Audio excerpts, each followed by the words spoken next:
Já, áfram ræðum við umhverfismál. Við ætlum að ræða núna loftslagsógnina, ný gögnum hafstraumana, sofandahátt og pólitík, hvað gerist á Arctic Circle. Eru komið fram ný gögnum hafstraumana.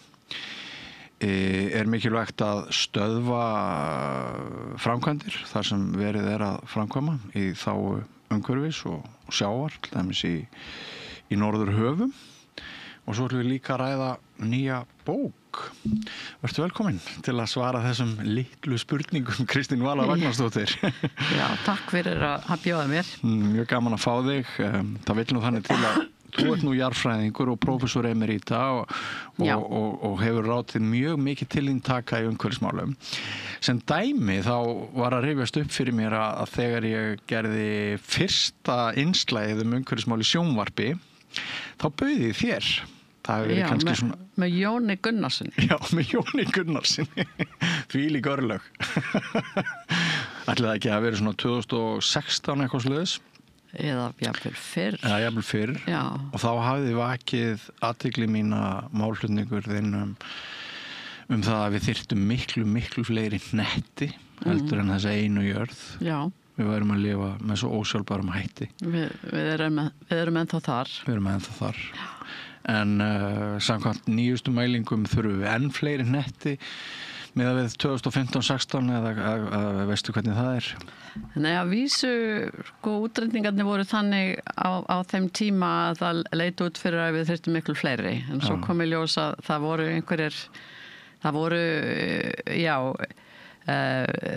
útreikningarnir fyrir fiskneyslu okkar voru ekki nógu góðir, þannig að þá lækkaði talan aðeins úr 24 plánetum niður í það bil 14. En allt liður einu. Við tökum ekki ábyrgð á okkar lífstíl, hegðun, neyslu, framleiðslu og það er mikilvægt að ræða hvað við getum gert. Já, við erum í rauninni versta þjóð í heimi þegar kemur að neyslu. Við Íslendingar. Við lítum ágætlega út þegar við erum að skoða svona vísa eins og Human Development Index eða Sustainable Development Index eitthvað svoleiðis, en svo þegar við skoðum útblástur á mann í sambandi við neyslu að þá lítur þetta mjög illa út. Þetta lítur mjög illa út. Og sama tíma þá hossum við okkur svolítið í alþjóðlegri samræðu sem alveg ægileg umhverfisþjóð, en það er náttúrulega bara vegna þess að við erum svo heppin að við búum yfir auðlindum sem teljast. Já, við værum náttúrulega að þurftum að nýta fleiri plánetur ef við værum ekki með alla þessa endurnýjanlegu orku. Já. Og þrátt fyrir það þá erum við neyslu frekasta þjóð heims þegar við skoðum útblástur. Einmitt, sem segir okkur að mannanna verk hér og mannanna ákvarðanir orka mjög tvímælis í. Já, einmitt. Já, ég ljósi þessa. en þegar ég fór fyrst að tala um þetta og kollega mínir upp í háskóla, þá urðu margir voða reiðir. Var það? Já, þeir bara vildi ekki heyra þetta. Já. En núna er þetta nú orðið svona betur þekkt. Já, ef eitthvað er óþægilegt þá er best að bara grafa, stinga höfðin í sandinn eins og strúturinn. Já, akkurat. Já, einmitt. Það hefur nú löngu verið saga þeirra sem að hafa svona viljað vekja máls á vandamálum að þeir eru oft svolítið þakkaði niður hér. En það eru svona aðri tímar í dag og það er meira á því hlustað. Það hefur orðið mikið vitundavakning og ég er ekki svo einar sem er að tala með þessi mál lengur. Nei. Þannig að það er bara mjög gott. Já. Manstu hvenær þú fórst fyrst að hafa áhyggjur af umhverfismálunum? Það var árið 2000. Já. Þá var ég í afmæli hjá kollega mínum og í götunni sem ég bjó í Bristol, þar sem ég var að kenna við háskólan. Já. Og fór að ræða þar við mann og ég spurði hann hvað hann gerði og hann sagðist vinna við umhverfismál. Og ég sagði já, ég líka, því að ég var að vinna að því að skoða umhverfismengun og svona nota risastóran hraðal í Norður Englandi til þess að skoða strúktúr á á mengunar efnum í vatni og yfirborði steinda og þar myndi göttunum var svona virkilega vísindamaður, fannst kollegum mínum. Já.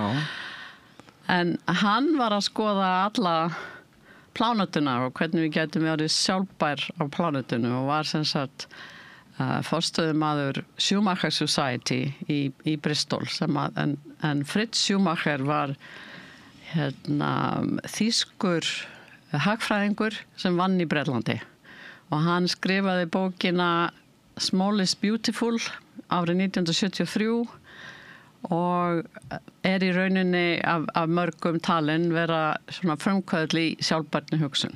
Já. Og þá gerði mér allt í einu grein fyrir því að ég var að skoða hluti á atomskala en hann var að skoða þetta á heimskala alveg út í stratosférina. Já.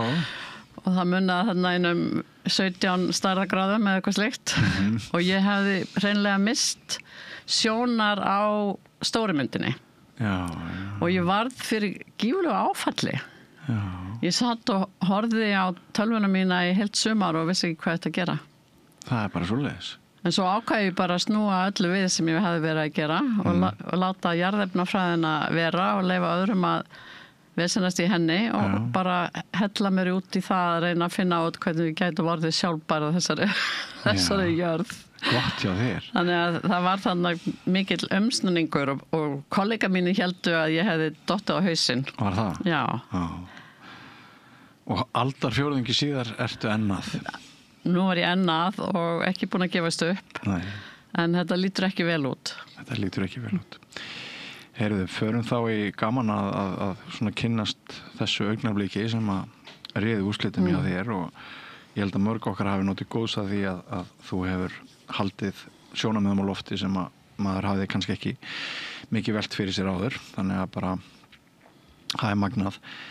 En ef að byrja á Arctic Circle sem að þú sast núna nýverið var mikið fjallað Golfstrauminn því að hérna þar því að við erum svolítið svona, við erum búin að fá nýtt spark í rassinn hvað var það mikilvægi þess að draga á losun með því að samkvæmt nýjustu rannsóknum það eru stóraukna líkur á að sá straumur geti stíplast eða sem sagt það verði breytingar á honum þannig að hlýja loftið.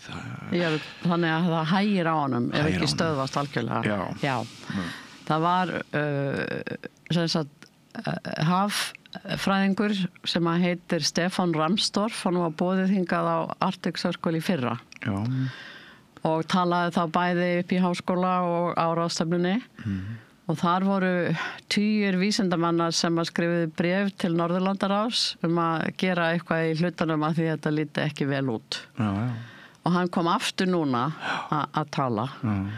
Og í rauninni það þannig að og það eru núna fleiri módel sem eru öll að segja það sama að það sé að hægja á straumnum og líkurnar núna eru þær að ef við drögum mikið úr útblæstri þá við eftir 75 ára eða enda þessar aldar þá eru 25% líkur á því að hann hægi verulega á sér eða stöðvist. Þóttu drögum mikið úr útblæstri. En ef við drögum lítið úr eða ekki neitt þá er það 70% líkur. Þannig að eins og hann spurði Stefán, hann spurði fólk myndir þú fara upp í flugvél eða væri 25% líkur á því að myndir farast eða meira.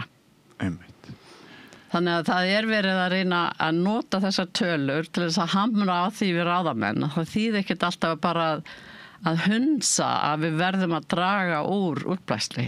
Nei. Og reyna að fá undanþágur eins og íslenska ríkisstjórnin er mjög gjörn á að gera. Já. Við verðum að taka ábyrgð og gera eitthvað í þessum málum. Að því að ef að hægi verulega á honum eða stöðvast að þá verður meðalhitinn hérna á Íslandi kannski það bil 5 gráðum lægri. Það verður í rauninni varla líft á því að búa á Íslandi. Nei. Þá getum við ekki rækta neitt að viti og þannig að það verður kannski jarðhitinn sem heldur í okkur lífinu en það verður ekki mikið ræktað á Íslandi. Við munum ekki hafa, ef þetta verður þá munum við ekki hafa miklar áhyggjur af hælisleitendum á Íslandi. Nei, þeim langar líklegast ekki að koma til Íslands og það mun líka kólna í Bretlandi og Írlandi og eitthvað minna í Norðurlöndunum, á Norðurlöndunum og þess vegna er víst ráðherranefndin ekkert að hafa alltaf miklar áhyggjur af þessu. Það er bara Ísland sem verður kalt en ekki hin löndin kannski aðeins hlýrra hjá þeim. En vitalega þurfum við að taka þetta alvarlega. Já. Og það er ekki bara eitt líkan hans Stefáns Ramstorff. Það eru 7 eða 8 önnur líkun sem segja alveg það sama. Og þau eru alveg sammála í þessu. Og þetta er ekki menn sem hafa hagsmuni af einhverju hamfaraspá? Nei, alls ekki. Hann er búin að vera að vinna að þessu rannsóknum, hann Ramstorff, í 35 ár saðan. Í 35 ár? Já, þannig að þetta er ekki eins og þessi nýbyrjuðar að skoða þetta. En það sem ég komst að það var líka talað um bráðnum sífrera. Já. Og það var sem sagt verið að tala um það að ef að við drögum lítið úr útblæstri að þá er það það bil eða tæplega 400 gigatonn af koltvísýrings ígildum sem að blásast út af þessari öld. Og ef við drögum lítið úr þá er það rúmlega 600 gigatonn og það er 10 til 15 ára útblástur á heimsvísu sem er núna 40 gigatonn. Þannig að þessi útblástur vegna bráðnun sífrera er í engum módelum. Einmitt. Þannig að þetta gæti orðið miklu verra heldur en það sem að Ramstorff var að tala um. Akkurat. Og flýta fyrir því að það verður strauminu verður hægari. Já.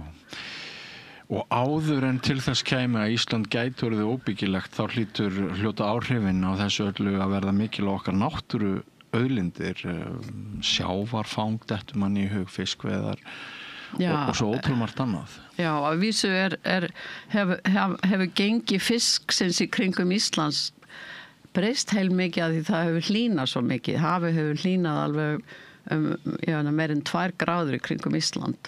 Þannig að við erum farin að sjá makríl sem var í norðursjónunum og þar á myndi göttunum. En þannig að við fengjum þá kannski, makrílin myndi þá kannski hægt að koma og þeir fiskar sem hafa farið norður af því að það er hlýtt hér myndi koma aftur. Já, það myndi hafa mikil áhrif á gengd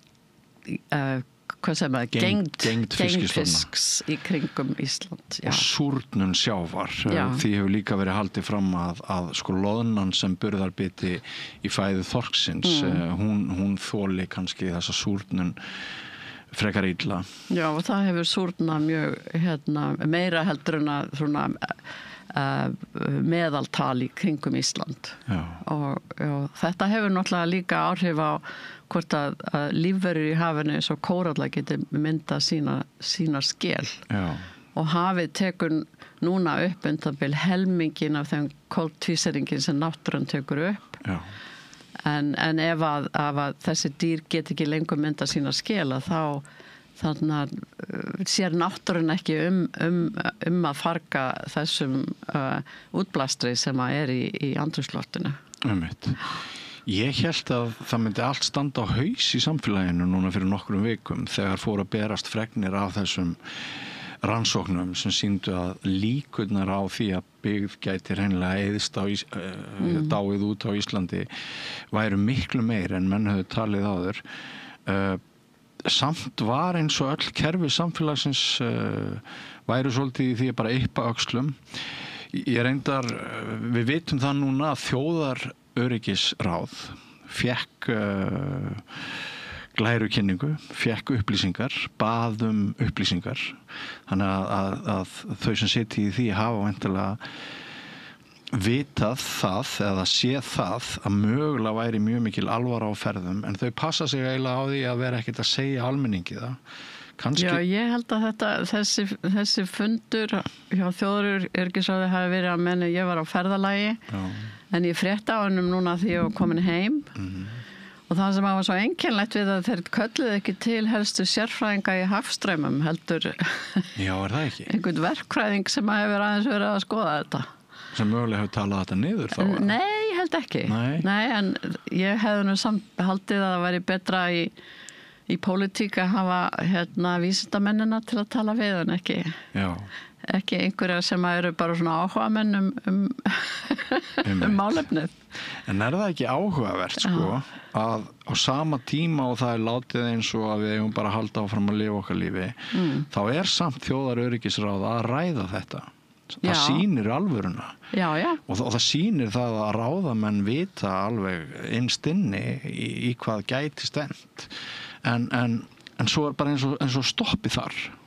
Já og það er svolítið einkennilegt að fólk setjast ekki niður og bara komi með einhverja áætlunum hvað ég gera.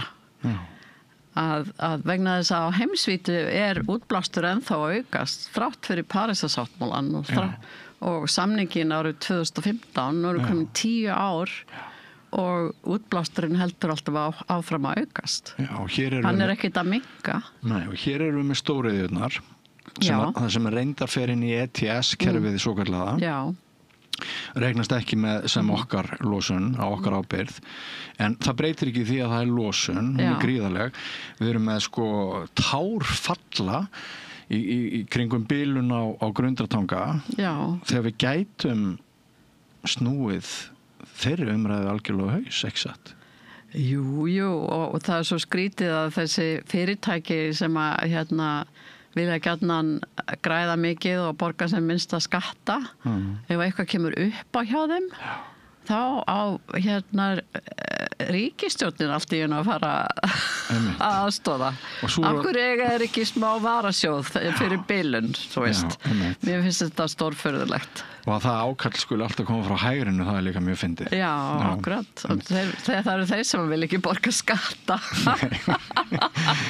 En sko, skiljið rétt Kristín Vala að það eina sem að sannarlega virkar sem öflug mótvægisaðgerð gegn miklum breytingum sem gætu orðið nánast óbyggilegar hamfarir sé minkalósun, helst stórminkana en að það sé eina úrræðið eða hvað.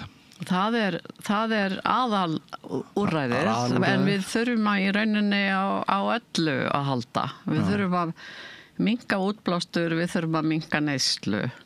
Af því að í dag efnahagskerfið er byggt á því að grafa upp auðlindir, vinna þær, búa til eitthvað úr þeim, selja þær, láta þær ekki endast allt og lengi, svo þurfum við að selja þær meira.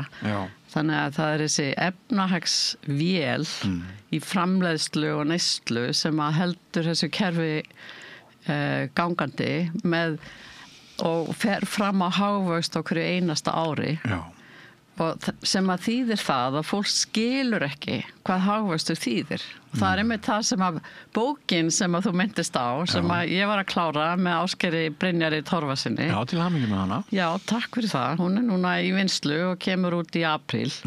Hún fjallar það og við þurfum að fara frá því að vera með hagkerfi sem að einblínir bara á hagvöxt yfir það að vera með hagkerfi sem að hefur stefnir að velsæld eða vellíðan manna og náttúru. Já, hvað heitir bókin?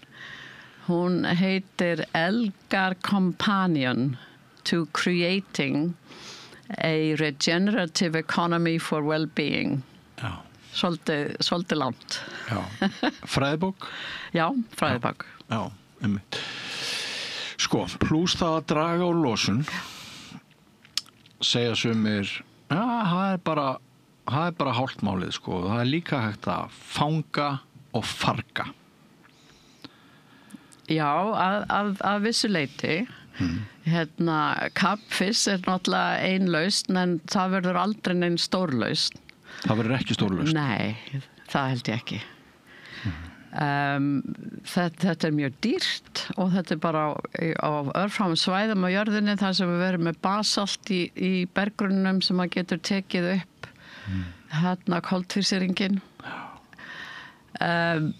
En að hins vegar að breyta ræktunaraðferðunum okkar yfir í að vera það sem að kallast á ensku regenerative agriculture eða sem að ég kalla auðgandi landbúnað sem að vinnur að því að taka koltvísýringin upp í jarðveginn til þess að næra bæði sveppi og örverur og halda kolefninu í jarðveginum.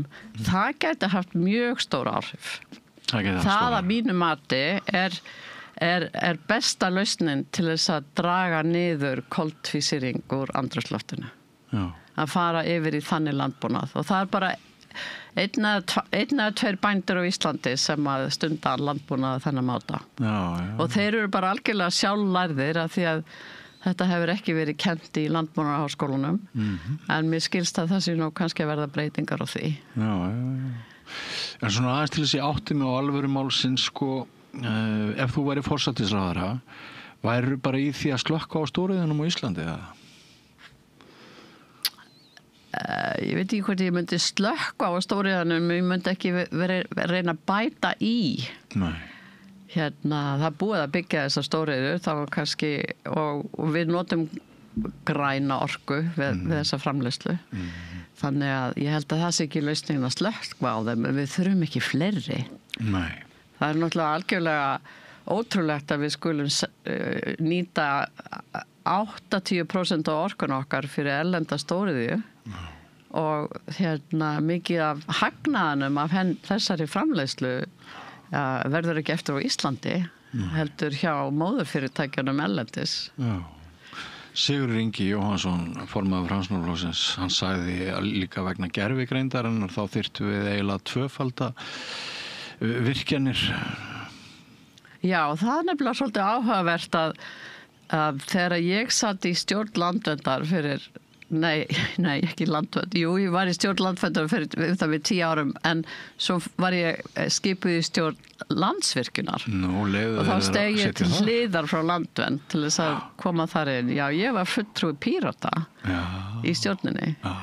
Og að vísu bara í 1 ára því svo féll ríkisstjórnin og svo komið Framsóknar inn og þeir þurftu náttúrulega að koma sína fólki að en þá lærði ég að það var komið 1 gagnaver það var það bil það var 40 megawatt eitthvað slíkt sem fór í það gagnaver svo næst ég fór að skoða þetta þá var þetta komið upp í 150 megawatt það er svona eins og 3 upprunalegar búrfellsvirkjanir en svo skilst mér að þessi kannski orðin aðeins minna núna en hins vegar vitum við þetta ekki þetta er ekkert opinberar tölur sem ég finnst svolítið skrítið og svo var ég að taka eftir því í gær eða var verið að benda mér á það að fundur Landsvirkjunar 4. nóvember sem í næstu viku hefur yfirskriftina í hvað nota orkun okkar og þetta var spurning sem ég spurði aftur og aftur þegar ég satt í orkustefnu ríkisstjórnarinnar frá 2018 til 20 orkustefna til 2040 ef ég man rétt að ég vildi fá að ræða og þar var ég náttúrulega líka fulltrúi Pírata ég vildi fá að ræða eigum við ekki hafa stefnu í hvað er notað þessu orku það vildi enginn ræða það enginn ekki einu sinni fulltrúi Vinstri grænna sem ég fannst stórfurðulegt en nú allt í einu stærsta orkufyrirtæki landsins farin að spyrja þessara spurningar Landvernd náttúrulega búin að spyrja því oft og ég sitt þar núna í stjórn aftur en það hefur enginn vilja ræða þetta við okkur Nei, sko formaður verkefnastjórnar ramma áætlunar núverandi telur að orkuskiptana vegna þurfi að spýta í með virkjanir. Ertu sömu skoðunar? Nei, ég held ekki. Ég held að það alltaf verið að segja að við þurfum meiri orku fyrir orkuskipti, en það bara örlítið af orkuskiptum sem við þurfum á að halda fyrir bílana okkar og skipin okkar. Við förum ekki að framleiða eldsneyti fyrir flugvélar, allavega ekki á næstunni, því að flugvélatækning ekki þar. Þannig að tala það við þurfum tvöföldum held ég að sé algjörlega fáránlegt. En við getum líka lokað eitthvað sem gömlu álversmiðjum og þar fengjum við heilmikla orku sem getur farið í orkuskipti. Já. Þannig að þú vilt frekar horfa á þetta hlutfall, þetta 80-20% hlutfall. Já, og minnka það. Já. Minnka það og nýta orkuna þá í orkuskiptin. Já, en mér sýnist ef eitthvað að sko markmið stjórnvalda gætu verið þau að þetta hlutfall færi enn hækkandi, færi úr 80% í eitthvað meira, sko, 81%. Já, það finnst mér algjörlega fáránlegt. Og algjörlega á kostnað náttúru Íslands. Og mér finnst stórfurðulegt að við skulum vera með ráðuneyti sem sér náttúruvernd, loftslagsmál og orkumál. Allt undir einum hatti og það hófst í síðustu ríkisstjórn og þessi ríkisstjórn hefur ekki breytt því og það hefur ekkert heyrst í þessum umhverfisráðherra eða loftslagsráðherra eða orkuráðherra okkar nema orkumóla, það þurfi meiri orku sem að ég held að sé ekki rétt og ég hef því auglýst eftir umhverfisráðherra og loftslagsráðherra, af því það lítið að gerast í þeim málum. Hagvaxtarrökin, þeim hefur verið telt fram hvað var það Grundartanga. Og ertu í bókinni þinni eða þið tvö, eru þið eitthvað að fjalla orðræðu eða? Já, við gerum það. Það þurfum við að fara frá því að stefna endalaust að hagvexti. Plánetan okkar berða ekki. Nei. Við þurfum öðruvísi vöxt. Við getum vaxið á öðrum sviðum. Við getum aukið menntun, við getum aukið alls konar lífsgæði, en við þurfum ekki að auka hagtölur. Nei. Það gagnast ekki komandi kynslóðum ef hér verður ekkert andrúmsloft að hafa keyrt á hagvaxtarhugsuninni áratugum sem. Nei, ef við eigum enga plánetu og náttúru þarna eigum við náttúrulega enga framtíð og börnin okkur og barnabörnin. En þessar raddir eru svo gríðarlega sterkar og hagkerfin í heiminum byggja meir og minna að mér sýnist á ósjálfbærum módelum. Og pólitíkus kosin bara til nokkura ára í senn og þarf einhvern veginn að það verið stugunum betur að vera ofur bjartsýnn og jafnvel vera með einhverja barbabrellur til þess að fá endurkjör en að ávarpa alvöru mála. Veistu hvað, ég held að sé aðal vandamálið. Það er menntun í sílóum. Þannig að það sem ég gerði mig grein fyrir þegar að ég fór að pæla í þessum málum fyrir meir en 20 árum var það að ég vissi mikið auðlindir og hvernig það mynduðust og jafnvel hvað verið mikið til af þeim en ég kunni ekkert í hagfræði. Nei. En hagfræðingarnir, þeir kunni ekkert í jarðfræði. En þeir halda samt að við getum haldið áfram þessum endalegsa hagvextu að því það alltaf að finna einhver efni sem við erum að nota núna og finna einhver önnur sem kom í staðinn sem ekki rétt. Þannig að við erum með illa menntaða pólitíkusa. Það vandamálið. Það vandamálið. Og allt og þröngt. Allt og þröngt mentað fólk. Já. Og svo þarf ég líka að koma því að ég hef hugsað mikið það og hort mikið á það. Við erum með allt og mikið af lögfræðingum í pólitík. Já. Þeir læra einhverja smá náttúrufræði í skóla. Fara svo í máladeild, læra engin raunvísindi, fara svo og læra lögfræði þar sem þeir læra utan að einhverja lagabókstafi og það ekkert rétt nema að sé hægt að sanna það. Það alveg sama þótt að einhver sé sekur ef að hinn geta ekki sannað að hann sé sekur og þá það allt í lagi. þetta finnst mér stórfurðulegur hugsunarháttur. Og þeir vita ekkert hvorki jarðfræði, auðlindir eða hagfræði. Mér líka dottið í huga af því að nefnt var að við færum varla upp í flugvél að það veru 25% líkur á flugsleysi, hvað þá 70% líkur. Já. Mér líka dottið í hug hvort hérna í ljósi nýrra upplýsingar, nýrra vísinda og bara viðsjár í veröldinni að þá bara umhverfis siðfræði einhvern veginn sem námsgrein. Það ekki ágætt hugmynd? Jú, algjörlega og það kennt upp í Háskóla Íslands en það eru aðra heimspekingar sem að læra það en ekki hinn almenni borgari. Nei, mér datt í hug hvort þetta ætti ekki vera bara í grunnskólum. Jú, algjörlega. Algjörlega og það sem ég man það þegar ég byrjaði í Háskóla Íslands að það var annað árið sem þurfti ekki að læra að taka fíluna. Og mér fannst þetta svo flott. Mér fannst þetta svo flott að þurfi ekki að taka fíluna. En svo komst ég að því ég kom út í þessar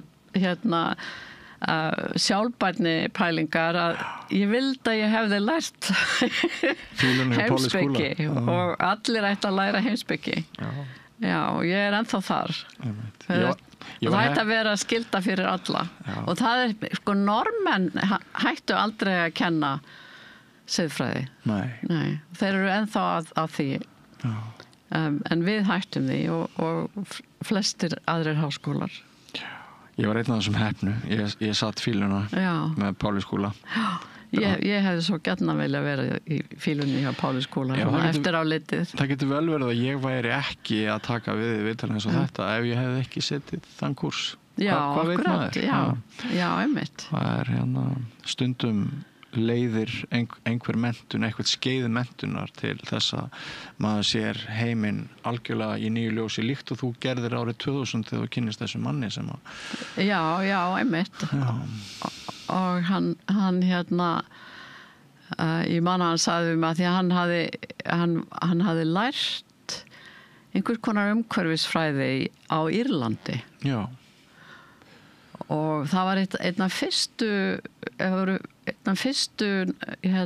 gráðunum á Bretlandseyjum þar sem var hægt að læra umhverfisfræði.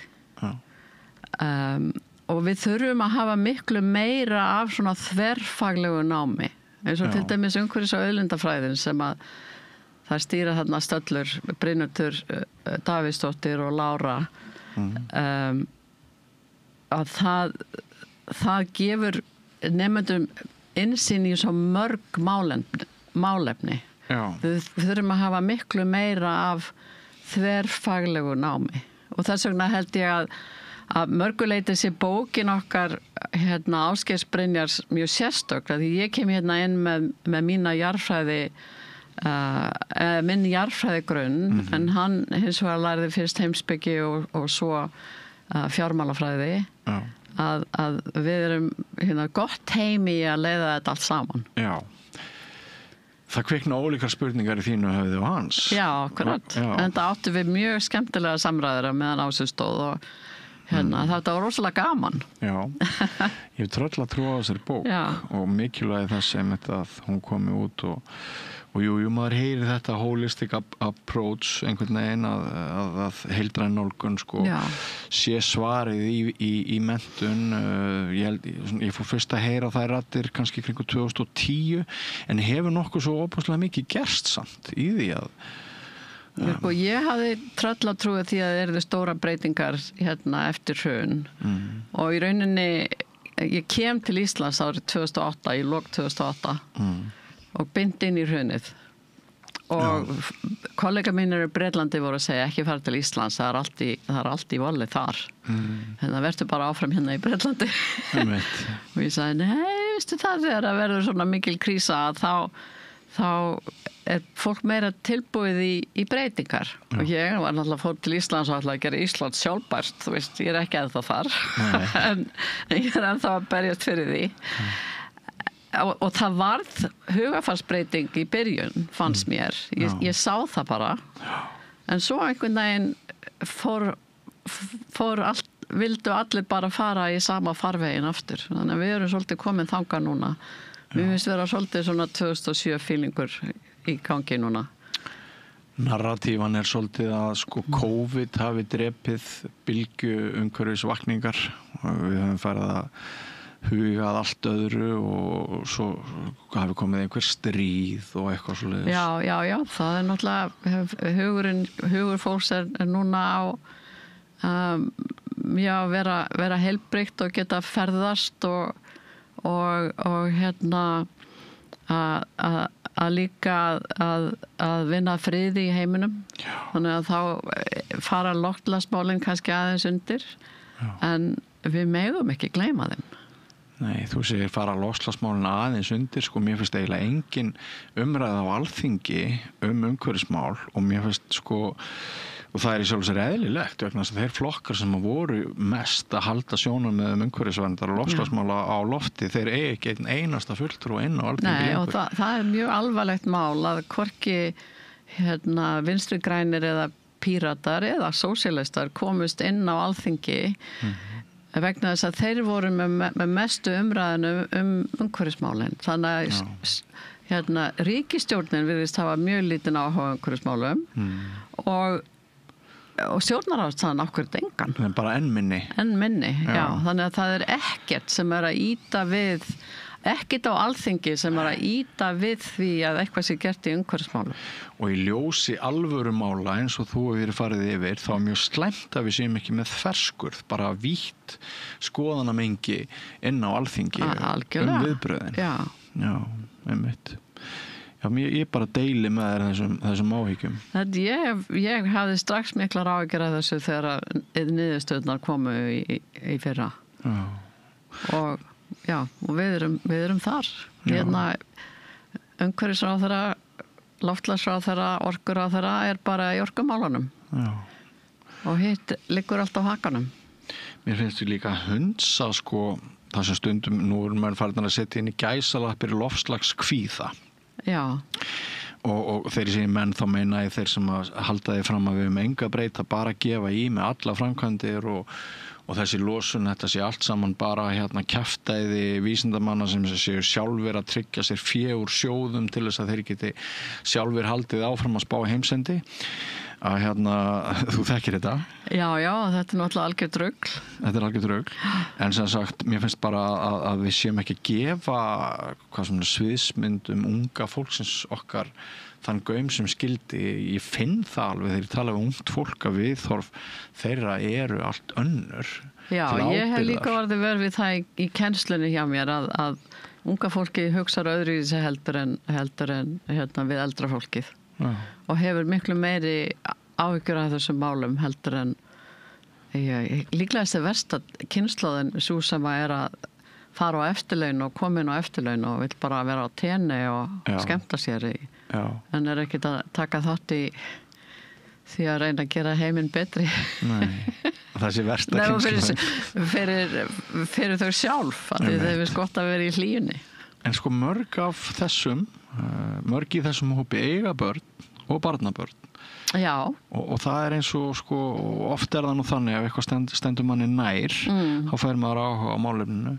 En það eins og það jafnvel dugi ekki sko til. Ég man eftir því að ég flutti bæði fyrirlestur hjá söfniði upp í Grafarholti fyrir eldri borgara. Og svo líka fyrir háskóla þriðju of the third age, University of the third age. Það sem sagt háskólasamfélag eða svona kynningarsamfélag fyrir eldri borgara. Og þar var fullt af eldra fólki sem sagði, af hverju vissi ég ekkert um þetta? Af hverju hef ég aldrei neitt lesið um þetta? Af hverju þú bara allt í einu að koma hérna og tala um þessi mál og ég hef aldrei heyrt um það? Sumir voru bara miður sín.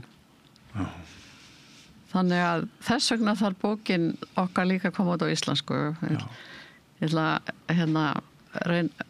reyna að tala við Vilhjálm Þorsteinsson að fá aðganga þýðingavélunans til þess að gera það auðveldara. Já. En hvað finnst þér íslenska fjölmiðla í þessu samhengi? Eru íslenski fjölmiðlar að nú höfum við rætt það innan Alþingis vantar fjölbreytileika og raddir, en kannski svipuð staða uppi hvað var íslenska fjölmiðlun? Fjölmiðlarmálin eru náttúrulega í algjöru lamasleysi. Það eina dagblað sem kemur út Morgunblaðið sem stutt af útgerðarmönnum og hefur mjög sérstaka sýn á heiminn.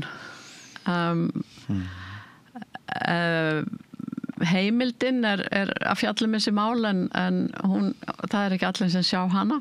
Nei, við á samstöðinni gerum þetta líka reglulega. En þið talaðu þetta hér, RÚV ekkert voðalega mikið að tala þessi mál Nei. Hérna virðist vera minna núna heldur en var áður. Ég skil það ekki alveg. Nei. Já. Þannig að okkur vantar rannsóknarblaðamennsku og að það sé kafað ofan í málið til þess að upplýsa almenning. Til þess að það pening og þeir miðlar sem eru eiginlega einir í stöðu til þess að halda út í slíku, það eru RÚV og Sýn og Mogginn. Já, heimildin að einhverju leyti þau hafa náttúrulega, það hefur verið þeirra kepli en mann hefur sýnst eins og að það sé svona minni. Bæði RÚV og Sýn fjalla nú eitthvað þessi mál en ekki það mikilli festu. Þau augra líka heldur ekki valdinu, sko. Það svona svolítið selektíft eins og við sjáum það hjá Kveik að ef það á að skera upp herör gegn einhverju sem vafasamt þá það oft svona frekar einhverju litli aðilar sem eru vondukallarnir heldur en sko stóru valdamiklu blokkirnar. Já, maður veltir líka oft fyrir sér í þessum þáttum eins og Silfrinu og Kveik og svona að það alltaf sama fólki sem kemur aftur og aftur og helst ekki neitt sem að reyna að rugga bátnum neitt alltaf mikið. Það nefnilega það. Á sama tíma og stefnir í að Róm geti brunnið, þá allt og margir í því að rugga ekki bátnum. Já. Og þeir fáu sem þora það, þeir eru kannski hrópaði niður og kannski það nú ástæða þess hver mörg okkar bara þegjum og látum fara lítið fyrir okkur. Eða hver þín reynslaði að vera þú? Það fer bara eftir blaðamönnunum eða fréttafólkinu hverjum boðið. Þannig að Egill Helgason var mjög duglegur að bjóða mér í Silfrið. En síðan hann ekki í Silfrinu lengur held ég að mér hafi verið boðið einu sinni. Og nú þeir alveg búin að gleyma mér. Já, þannig að því að ég kannaðist aðeins við Egil og pappans giftu frænku minni og þannig að það voru einhver svona tengst þarna og ég gætt potað í hann og sagði það þarf að tala þessi mál og þá bauði mér að koma á stundum en núna voða lítið verið að ræða þessi alvarlegu umhverfismál í þessum þáttum. Hafa öflin svokölluðu þau sem búa yfir peningum og áróðursvaldi, hafa þau djöflast í þér frá því að þú fórst að halda fram öðrum sjónarmiðum en fólk hafi almennt gert?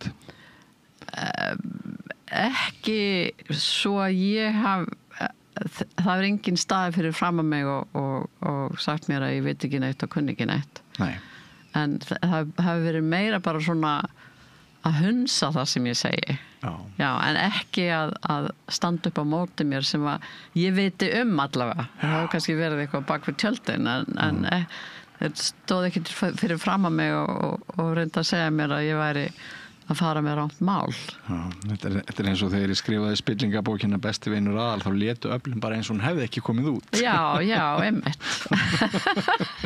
Og það alveg það sama með bókinas Þorvaldar Logasonar. Já, alveg rétt. Að það var eiginlega ekkert fjallað sá bók nema að bera tilbaka eitthvað sem var í bókinni sem var byggt upp á góðum gögnum. Kristín Vala, við þurfum að fara að slíta þessu tali, það búið að vera mjög áhört að spjalla við þig. Komdu nú með lausnina, leiddu okkur út úr þessari krísu, segðu okkur hvernig við getum komið okkur út úr þessum ógöngum, umhverfislegu ógöngum, varðar hafstraumana, andrúmsloftið og fleira. Nú stórt spurst. Ef ég væri með lausnina þá væri ég búin að nota þann töfrasprota fyrir löngu. en sko í rauninni ég hitti kunningi mín úr Club of Rome í Finnlandi nýlega og hann framtíðarfræðingur. Þannig við áttum mjög áhuga samtal eða samtöl að því ég var hjá honum yfir helgi.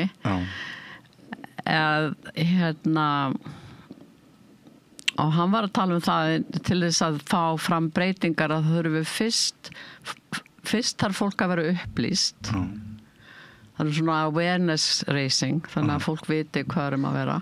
En svo þarf framkvæmdir eða action. Okkur vantar action í þessum málum. Að það sé bara farið að gera eitthvað. Og sko ekki bara hinn litli maður að flokka og eitthvað. Eða kaupa aðeins minna eða fara í rauðarskórsbúðina í staði fyrir að kaupa eitthvað nýtt. Heldur bara öll þjóðin saman, alveg frá topp og niður. Og frá grassrót og upp. Það er það sem við þurfum. Það líka svolítið ömurlegt hvernig sektarkennd komið fyrir hjá einstaklingunum sem að hafa þó mun minni bjargir til þess að aðhafast heldur en korporismin. Svo eitt dæmi sér tekið. Já. Og það er náttúrulega algjör fásin að varpa allri syndinni yfir á einstaklinga. Einstaklinga geta unnið í því að reyna að vera betri borgarar í þessum umhverfismálum en það eru stjórnvöld sem að þurfa að taka á skarið. Já, einmitt. Heyrðu, við komumst ekki lengra í dag en ég veit að það er margt ósagt, kannski kemur bara aftur innan tíðar. Ég vonum bara að halda áfram að koma hvað eftir annað. Já, ég er alltaf til að tala við þá sem nennar hlusta mig. Já, ég nenni því og ég veist að það eru þúsundir, ef ekki 2000 landsmanna þarna úti sem eru á sama stað. Við þurfum bara einhvern veginn að virkja. Já, það þarf að reyna að komast að smá samtakamætti sem kannski ekki alveg ennþá fyrir hendi. Einmitt. Kæra þakki fyrir komuna. Takk fyrir að bjóða mér. Og næsti kafli eftir andartak, ekki fara langt, kæru hlustendur og áhorfendur. Með því að ganga í leigjendasamtökin styður þú baráttu leigjenda. Leigjendasamtökin eru fyrir öll þau sem vilja vinna að réttlæti og öryggi á húsnæðismarkaði. Leigjendasamtökin.is